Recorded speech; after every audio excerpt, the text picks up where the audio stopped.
क्या आपके पास ऐसे केसेस हैं जहाँ लोगों ने सुसाइड किया हो लिव इन रिलेशनशिप के टूटने के बाद? हाँ, मेरे पास मतलब 2 लड़कों का सुसाइड अटेम्प्ट है और लड़कियों की 7 से 8, जिसमें लिव इन में थे। और जो 2 लड़कों का है, अपने मध्य प्रदेश का ही मैं बता रही हूँ। केसेस तो बहुत होंगे बट मेरी जानकारी में जो है, अफेयर था, साथ में रह रहे थे।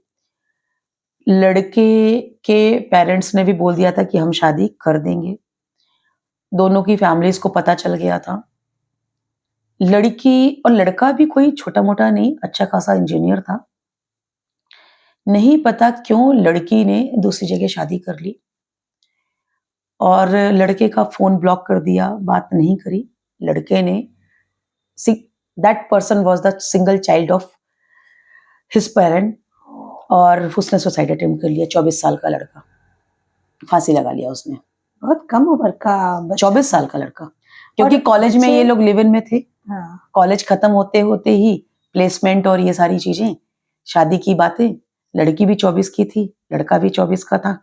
लड़की को फैमिली प्रेशर, शादी जल्दी करना है, तो उसने अपनी फैमिली को चुना। क्योंकि भले ही हम लिव इन में रहते हैं, आज हमारी सोसाइटी ऐसी है जहां पर लड़का और लड़की अपनी फैमिली को ही चुनते हैं। बहुत कम जगह पर ऐसा होता है जो फैमिली से अगेंस्ट जाके शादी करते हैं। तो ठीक है, 30% फैमिली के अगेंस्ट जाके शादी करते हैं, बट 70% का रेशियो आज भी फैमिली के साथ जाता है। हर बच्चा चाहता है कि पेरेंट्स और परिवार उनके साथ हो। यस। अब मैं यहाँ पे दूसरा केस बता रही हूँ जो कि अपने इंदौर का ही है। हाईली क्वालिफाइड लेडी, मतलब मैं आपको बता नहीं सकती हूँ कि इतनी इंटेलेक्चुअल लेडी, एक डिलीवरी बॉय के साथ जस्ट 10th पास आउट लड़का, डिलीवरी बॉय। किस बातों में उनके बीच में अंडरस्टैंडिंग आई होगी मैं तो आज तक नहीं समझ पाई। मैं आज भी उस महिला से मिलती हूँ तो एक ही चीज बोलती हूँ कि तुम लाइफ में आगे क्यों नहीं बढ़ रही हो। उस महिला ने उस बंदे के साथ लिव इन में रही।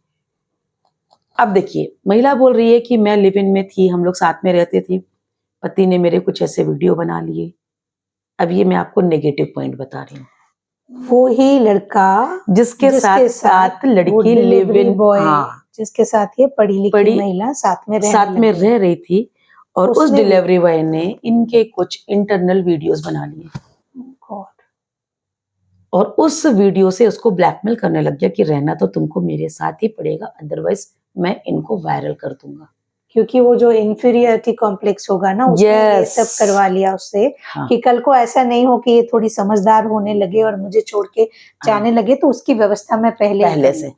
आज भी वो शादी नहीं की है। फिर उसके बाद मेरे पास 3-4 साल पहले आए थे, ये बात आई थी। फिर लड़की ने शादी करी मंदिर में, बट उनका कोई रजिस्टर्ड रिकॉर्ड नहीं है, उनका मैरिज सर्टिफिकेट नहीं बना है। और आज की डेट में ये स्थिति है, चूंकि महिला वेल एजुकेटेड है, मतलब बहुत, मैं बता नहीं सकती हूँ कि इतनी अच्छी, इतनी स्मार्ट लेडी कैसे इस तरफ फंस गई। वो 2 मिनट की रति जो है, जो मैं आपको बोलती हूँ रति, वो जो फिजिकल अट्रैक्शन है, उस फिजिकल अट्रैक्शन ने उस महिला का पूरी लाइफ खराब कर दी। आज वो लड़ रही है, इधर जा रही है, उधर जा रही है, बच्चे नहीं हो रहे हैं और डर, वो एबॉर्शन, बिल्कुल वो एबॉर्शन करवा देता है। उसकी फैमिली एक्सेप्ट नहीं कर रही है। लड़की के मम्मी पापा ने छोड़ दिया लड़की को। क्या लड़की के पास वापस जाने के लिए मायका नहीं है, ससुराल कुछ है ही नहीं है। जब वो बाद में रहने गई तो पता चलता है कि वो तो बस्तियों में रहते हैं। महलों की रहने वाली लड़की, कहते हैं कि कहाँ, मतलब भले ही देखिए कुछ भी कह दे कि बिना पैसे के भी प्यार होता है ये वो, लेकिन नहीं, प्यार से पेट नहीं भरता है। आपको प्यार से पेट नहीं भरता है, सुंदरता से पेट नहीं भरता है। पेट भरने के लिए आपको काम करना पड़ेगा। खुश रहने के लिए आपको इज्जत सम्मान चाहिए।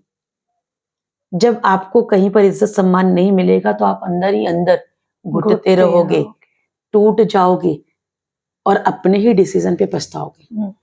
तो आज उस लेडी के साथ यही हो रहा है कि वो अपने डिसीजन पे पछता रही। लेकिन फिर भी मैं उससे पूछती हूँ कि क्यों सेपरेट नहीं हो रही हो। लेकिन मुझे नहीं समझ में आ रहा है कि किस प्रकार की उसकी मजबूरी है, क्या है कि वो सेपरेट नहीं हो रही है। जैसे आपने ही बताया कि कुछ वीडियोस हैं, उसके लिए कानून है, कानून है। जब कैसे है जब ना, जब जब जब आप एडमिनिस्ट्रेशन तक पहुंच रहे हो तो हम आपको प्रोटेक्शन दिलाएंगे।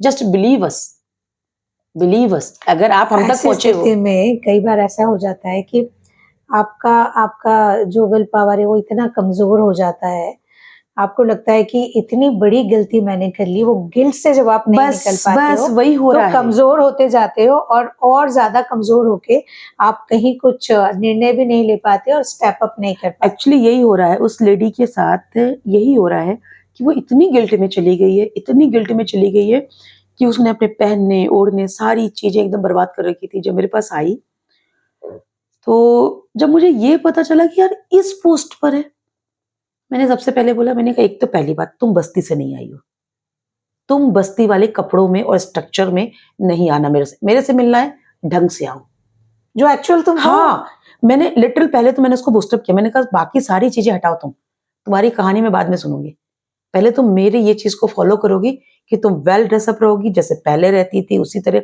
जैसे तुम जाती हो लोगों से, जब अपने प्रोफेशनली मिलती हो ना, वैसे ही मेरे पास आना। यहाँ हम एक लर्निंग ले सकते हैं और लोगों को दे भी सकते हैं कि आपका प्यार, आपका रिश्ता, चाहे वो लिव इन में ही हो, यदि आपको मजबूती नहीं दे रहा है, यदि आपको स्ट्रेंथ नहीं दे रहा है, तो वो रिश्ता सही नहीं है।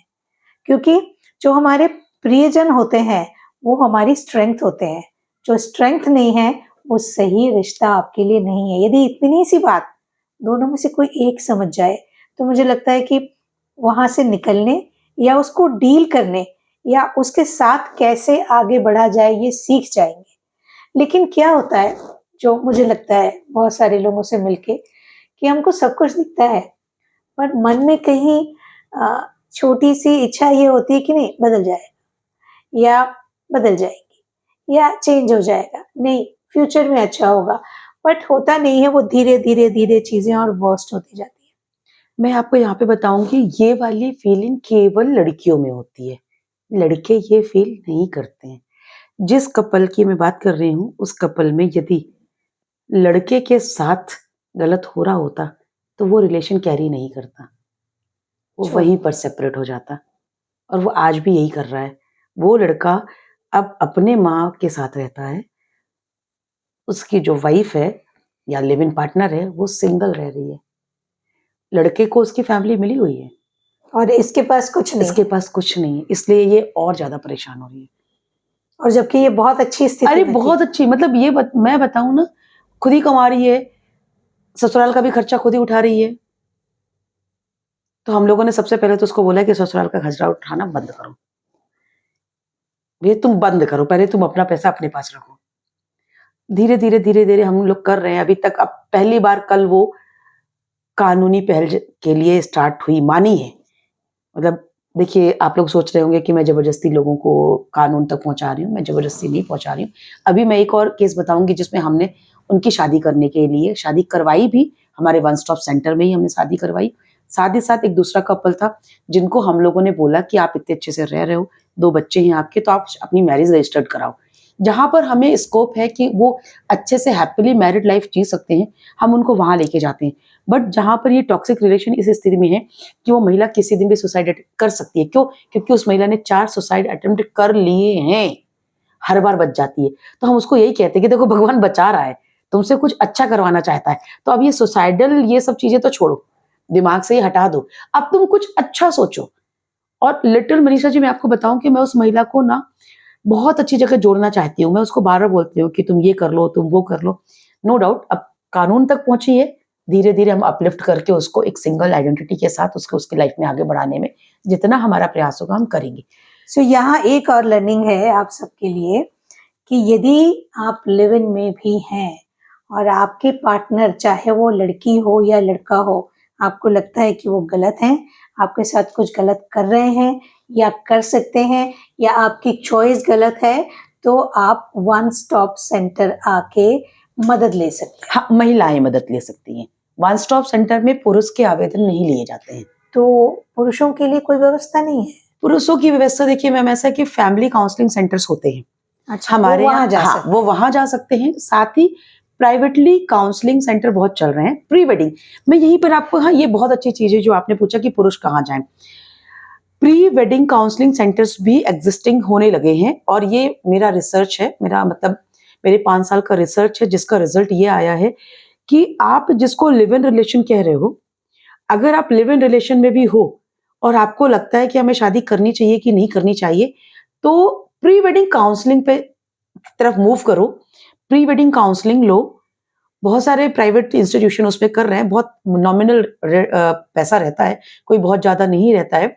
उनसे कांटेक्ट करिए और फिर समझिए, क्योंकि जो साइकोलॉजिस्ट होते हैं दे विल गाइड यू। अगर आपको लगता है कि हमको पेरेंट्स की बातें नहीं सुननी, हमको लेकिन उनके लिए तो आप न्यूट्रल हो, तो वो आपको सही गाइड करेंगे और वो क्वालिफाइड है इस हाँ, चीज के लिए। तो वो आपको सही गाइड करेंगे कि आपको, आप दोनों की पर्सनालिटी आगे साथ में जाने लायक है कि नहीं है। तो आप इस तरफ जा सकते हो, लड़का भी जा सकता है, लड़की भी जा सकती है। तो भाई शादी करना है कि नहीं करना, इसके डिसीजन के लिए आप लोग लिव इन रिलेशन में एक दूसरे को देखने की बजाय अगर प्री वेडिंग काउंसलिंग तरफ जाओगे, मूव करोगे, तो ज्यादा अच्छे से एक सही डायरेक्शन आपको मिलेगा कि हाँ हमें इनके साथ आगे लाइफ बितानी है कि नहीं बितानी। और एक ऐसी स्थिति में आने से बच जाएंगे जहां से ये समझ ही ना आए कि जाएगा। तो मेरा मतलब ये मेरा रिसर्च है, और मैंने अभी सबमिट भी की थी इसकी रिपोर्ट। इसकी रिपोर्ट के आधार पर अभी इस पे बहुत काम हो रहा है। यानी आप जो कहते हैं कि हम रह के देखना चाहते हैं कि हम साथ रह पाएंगे कि नहीं, बिना रहे भी आप पता कर सकते हैं कि आप साथ रह पाएंगे या नहीं और वो सही तरीका है। सही तरीका है। रह के खुद को इमोशनली हर्ट करके, अपने कुछ साल बिगाड़ के, अपने ऊपर आप कहेंगे इमोशनल अत्याचार करके, और फिर बाहर निकलने से अच्छा है कि आप प्रॉपर तरीके से पहले जानकारी ले लें और बैठ के चीजों को समझें और फिर शादी करें और फिर समाज में आए। बिल्कुल।